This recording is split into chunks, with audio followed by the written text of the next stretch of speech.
बिस्मिल्लाहिर्रहमानिर्रहीम। अस्सलाम वालेकुम। मैं हूं गुलफाम चौधरी। आप देख रहे हैं मेरा फेसबुक पेज और यूट्यूब चैनल। पाकिस्तान की सियासत में अहम तरीन डेवलपमेंट हो रही हैं और मुसलसल डेवलपमेंट्स मुतवक्के हैं। यकीनी तौर पर जो पाकिस्तान के हालात हैं वो यकसर बदलने जा रहे हैं और बड़ी बड़ी तब्दीलियाँ मुतवक्के हैं। इस हवाले से हमारे साथ मौजूद हैं सिद्दीक जान साहब। उनसे जानते हैं क्या डेवलपमेंट हुई हैं, पहले उनकी बात सुनते हैं फिर उस पर बात करते हैं। थी ज्यादा थी, उसकी वो वर्थ नहीं थी जो एडमिनिस्ट्रेटिव ऑर्डर है, जो जजेस बैठ के इंतजामी साइड पे जो है वो जारी करते हैं। तो इसके अलावा जो अकील अब्बासी साहब ने तो ये कैटेगोरिकल पूछा था कि हमें उस शख्स का नाम बताएं, हमें उस ऑफिसर का नाम बताएं जिसकी ये जिम्मेदारी थी कि उसने केस समाअत के लिए मुकर्रर करना था, हम उसको शोकॉज नोटिस जारी करेंगे, और किया भी सही। और तीसरी बात जो अकील अब्बासी साहब ने कही थी, उन्होंने कहा था कि सिंध हाई कोर्ट के एक चीफ जस्टिस ने भी यही हरकत की थी, यही अमल किया था, फिर उसको दोबारा वो केसेस जो है वो हमारे पास ट्रांसफर करने पड़े, हमारे पास लगाने पड़े जो उसने हमारे से वापस लिए थे। तो कल का दिन जो है वो सिर्फ कल का दिन नहीं बल्कि आने वाले सारे दिन बड़े इंपॉर्टेंट हो गए हैं। और असल तो बात यह है जो पता लगाने की जरूरत है, जिसपे अब पता नहीं कोई डिटेल्स आती है नहीं आती, कि याहिया अफरीदी साहब क्यों मैदान छोड़ के भाग गए हैं।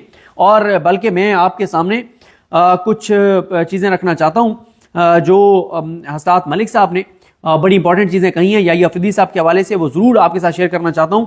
हसनात मलिक साहब ने याहिया अफरीदी साहब के हवाले से कहा है कि क्योंकि अच्छा याहिया अफरीदी साहब से पहले के बाद उन्होंने एक और बात किया है। आजकल खबर यह है कि काजी फाइज ईसा जो है वो शायद दोबारा जजेस कॉलोनी में आए हुए हैं, और इसको जोड़ा जा रहा है शहर इक़्तिदार में कि क्योंकि ये सिविलियंस के मिलिट्री कोर्ट में ट्रायल का मामला चल रहा है, तो उस केस को मैनेज करने के लिए काजी फाइज ईसा आए हुए हैं। ये एक अफवाह है शहर इक़्तिदार में, अब इसका नहीं पता कि ये दुरुस्त है या नहीं है।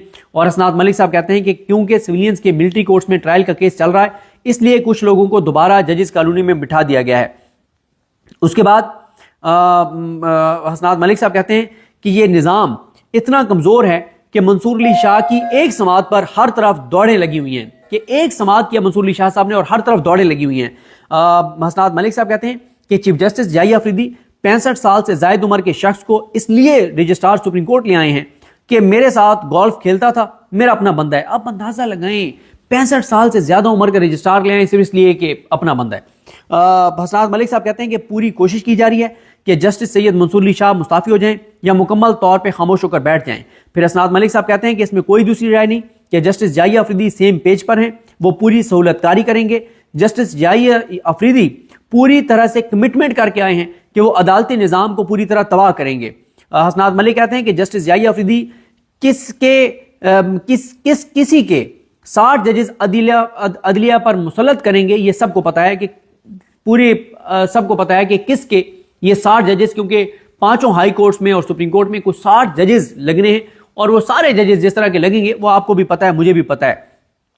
तो ये चीजें आईनी बेंच के हवाले से एक ट्वीट सामने आ गया अजहर मिशवानी साहब का। वो कहते हैं कि अपनी कुर्सी बचाने के लिए चीफ मजिस्ट्रेट अफरीदी ये और गैर आईनी बेंच के सरबराह और दस्तखती जज अमीरुद्दीन खान ने सुप्रीम कोर्ट की रही से इज्जत का भी कबाड़ा निकाल दिया है।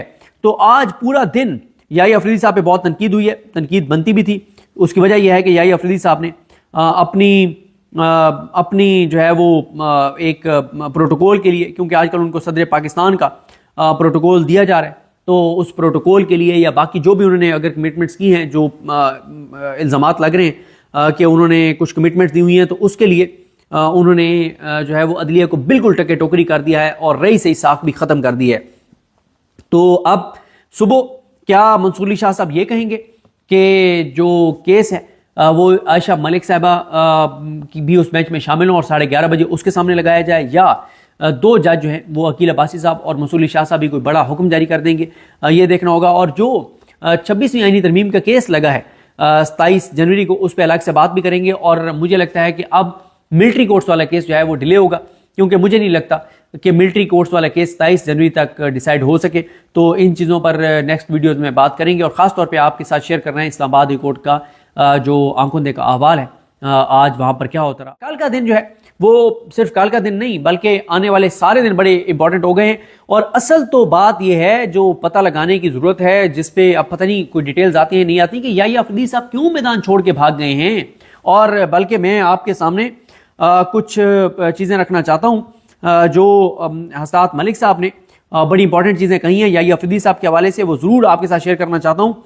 हसनात मलिक साहब ने याहिया अफरीदी साहब के हवाले से कहा है कि क्योंकि अच्छा याहिया अफरीदी साहब से पहले के बाद उन्होंने एक और बात किया है। आजकल खबर यह है कि काजी फाइज ईसा जो है वो शायद दोबारा जजेस कॉलोनी में आए हुए हैं और इसको जोड़ा जा रहा है शहर इक़्तिदार में कि क्योंकि ये सिविलियंस के मिलिट्री कोर्ट में ट्रायल का मामला चल रहा है तो उस केस को मैनेज करने के लिए काजी फाइज ईसा आए हुए हैं। ये एक अफवाह है शहर इक़्तिदार में, अब इसका नहीं पता कि ये दुरुस्त है या नहीं है। और हसनात मलिक साहब कहते हैं कि क्योंकि सिविलियंस के मिलिट्री कोर्ट्स में ट्रायल का केस चल रहा है इसलिए कुछ लोगों को दोबारा जजेस कॉलोनी में बिठा दिया गया है। उसके बाद हसनात मलिक साहब कहते हैं कि ये निज़ाम इतना कमज़ोर है कि मंसूर अली शाह की एक समात पर हर तरफ दौड़ें लगी हुई हैं, कि एक समात किया मंसूर अली शाह साहब ने और हर तरफ दौड़ें लगी हुई हैं। हसनात मलिक साहब कहते हैं कि चीफ जस्टिस याहिया अफरीदी 65 साल से जायद उम्र के शख्स को इसलिए रजिस्ट्रार सुप्रीम कोर्ट ले आए हैं कि मेरे साथ गोल्फ खेलता था, मेरा अपना बंदा है। अब अंदाजा लगाएं 65 साल से ज्यादा उम्र के रजिस्ट्रार ले आए सिर्फ इसलिए कि अपना बंदा है। हसनात मलिक साहब कहते हैं कि पूरी कोशिश की जा रही है कि जस्टिस सैयद मंसूर अली शाह मुस्ताफी हो जाएं या मुकम्मल तौर पे खामोश होकर बैठ जाएं। फिर हसनात मलिक साहब कहते हैं कि इसमें कोई दूसरी राय नहीं कि justice Yahya Afridi same page पर हैं, वो पूरी सहूलतकारी करेंगे। जस्टिस याहिया अफरीदी पूरी तरह से कमिटमेंट करके आए हैं कि वो अदालती निज़ाम को पूरी तरह तबाह करेंगे। हसनात मलिक कहते हैं कि जस्टिस याहिया अफरीदी किसी के 60 जजेस अदलिया पर मुसल्लत करेंगे, ये सबको पता है कि पूरे सबको पता है कि किसके ये 60 जजेस, क्योंकि पांचों हाई कोर्ट्स में और सुप्रीम कोर्ट में कुछ 60 जजेस लगने हैं और वो सारे जजेस जिस तरह के लगेंगे वो आपको भी पता है, मुझे भी पता है। तो ये चीज़ें आईनी बेंच के वाले से एक ट्वीट सामने आ गया अजहर मिशवानी साहब का। वो कहते हैं कि अपनी कुर्सी बचाने के लिए चीफ मजिस्ट्रेट अफरीदी ये और गैर आईनी बेंच के सरबराह और दस्तखती जज अमीरुद्दीन खान ने सुप्रीम कोर्ट की रही से इज्जत का भी कबाड़ा निकाल दिया है। तो आज पूरा दिन याहिया अफरीदी साहब पे बहुत तनकीद हुई है, तनकीद बनती भी थी। उसकी वजह यह है कि याहिया अफरीदी साहब ने अपनी जो है वो एक प्रोटोकॉल के लिए, क्योंकि आजकल उनको सदर पाकिस्तान का प्रोटोकॉल दिया जा रहा है, तो उस प्रोटोकॉल के लिए या बाकी जो भी उन्होंने अगर कमिटमेंट्स की हैं, जो इल्ज़ामात लग रहे हैं कि उन्होंने कुछ कमिटमेंट्स दी हुई हैं, तो उसके लिए उन्होंने जो है वो अदलिया को बिल्कुल टके टोकरी कर दिया है और रई से साख भी ख़त्म कर दी है। तो अब सुबह क्या मंसूर अली शाह साहब ये कहेंगे कि जो केस है वो आयशा मलिक साहबा की भी उस मैच में शामिल हो और 11:30 बजे उसके सामने लगाया जाए, या दो जज जो हैं वो अकील अब्बासी साहब और मंसूर अली शाह साहब भी कोई बड़ा हुक्म जारी कर देंगे, ये देखना होगा। और जो 26वीं आईनी तरमीम का केस लगा है 27 जनवरी को, उस पर अलग से बात भी करेंगे। और मुझे लगता है कि अब मिलिट्री कोर्ट्स वाला केस जो है वो डिले होगा, क्योंकि मुझे नहीं लगता कि मिलिट्री कोर्ट्स वाला केस 27 जनवरी तक डिसाइड हो सके। तो इन चीज़ों पर नेक्स्ट वीडियोज़ में बात करेंगे और ख़ास तौर पे आपके साथ शेयर कर रहे हैं इस्लामाबाद हाई कोर्ट का जो आंखों देखा अहवाल है, आज वहाँ पर क्या होता रहा, उस पर नेक्स्ट वीडियो में आपके साथ शेयर करेंगे। मुझे जी बिल्कुल, जिस तरह से आपने सिद्दीक जान साहब को सुना कि आइंदा आने वाला जो हफ्ता है, ये चंद दिन है, ये पाकिस्तान की सियासत में कितने अहम हैं और इसमें जो पाकिस्तान की सियासत है उसमें कितनी बड़ी तब्दीलियां मुतवक्के हैं। अल्लाह पाक वतन अजीज़ का हामी व नासिर हो। पाकिस्तान जिंदाबाद।